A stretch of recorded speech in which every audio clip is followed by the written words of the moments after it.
ఇవాళ తెలంగాణ జాగృతి జనం బాటలో భాగంగా గద్వాల్ జిల్లాకు రావడం జరిగింది. మొదట ఆలంపూర్ ప్రభుత్వ ఆసుపత్రికి విజిట్ చేయడానికి వచ్చినాము. ఇక్కడ 100 పడకల హాస్పిటల్ శాంక్షన్ అయింది, బిల్డింగ్ కట్టినారు. కానీ బిల్డింగ్ కట్టినప్పటి నుంచి ఇప్పటి వరకు కూడా అనునిత్యం సమస్యలే.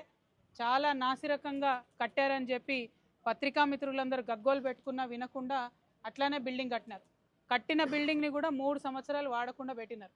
వాడకుండా పెడితే బలవంతంగా మరి ప్రజలందరూ కలిసి ఇంకా ఓపెన్ చేయండి పాడవుతుంది బిల్డింగ్ అంటే ఓపెన్ చేసినారు. ఇప్పుడు వచ్చి ఎక్కడ చూసినా మొత్తం ఖాళీగా ఉన్నాయి. ఉండాల్సినటువంటి సామాన్ సరిగ్గా లేదు, ఉండాల్సినటువంటి స్టాఫ్ అసలే లేరు.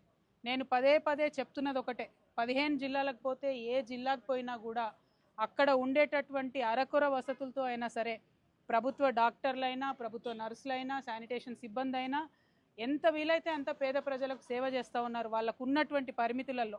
కానీ ప్రభుత్వాలు మాత్రం మరి అండగా నిలబడి పెద్ద ఎత్తున క్యాడర్ స్ట్రెంత్ ఇద్దాము, డాక్టర్స్ ఇద్దాము, నర్సులను ఇద్దాము అనేటటువంటి ఆలోచన కనబడటం లేదు. దానివల్ల అల్టిమేట్గా ప్రజలకే ఇబ్బంది అవుతున్నటువంటి పరిస్థితిని మనం గమనిస్తున్నాం. ఇక్కడ మరి హాస్పిటల్ శాంక్షన్ అయింది, 100 బెడ్లని తెలుసు, ఇంత పెద్ద బిల్డింగ్ కట్టినామని తెలుసు.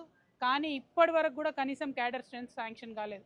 ఇది మరి ముఖ్యమంత్రి గారి ఉమ్మడి జిల్లా కిందకి ఇది వస్తుంది. మరి ముఖ్యమంత్రి గారు ఇంత ముఖ్యమైనటువంటి పట్టణాన్ని ఎందుకు రివ్యూ చేయలేదు, ఈ హాస్పిటల్ల క్యాడర్ స్ట్రెంత్ ఎందుకు పెంచలేదు అని చెప్పి మేము అడుగుతూ ఉన్నాం. తక్షణమే వైద్యం మీద దృష్టి పెట్టండి.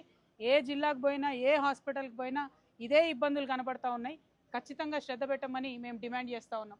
ఎట్ ద సేమ్ టైం మరి మందులు కానీ టెస్టులు కానీ ఇక్కడ ఆలంపూర్ నుంచి గద్వాలకు పోవాలి టెస్టులకి. ఇక్కడ ఇచ్చినటువంటి శాంపుల్స్ అక్కడికి పంపించి రిజల్ట్స్ రావడానికి మినిమం 1 or 2 days పట్టేటటువంటి పరిస్థితి ఉంటుంది. మరి ఇక్కడ కూడా ఎంత వీలైతే అంత కొన్ని టెస్ట్ సౌకర్యాలు, టెస్టులు చేసేటటువంటి అవకాశం కల్పిస్తే తొందరగా ప్రజలకు సౌకర్యవంతంగా ఉంటుందని చెప్పి కూడా మేము డిమాండ్ చేస్తూ ఉన్నాం.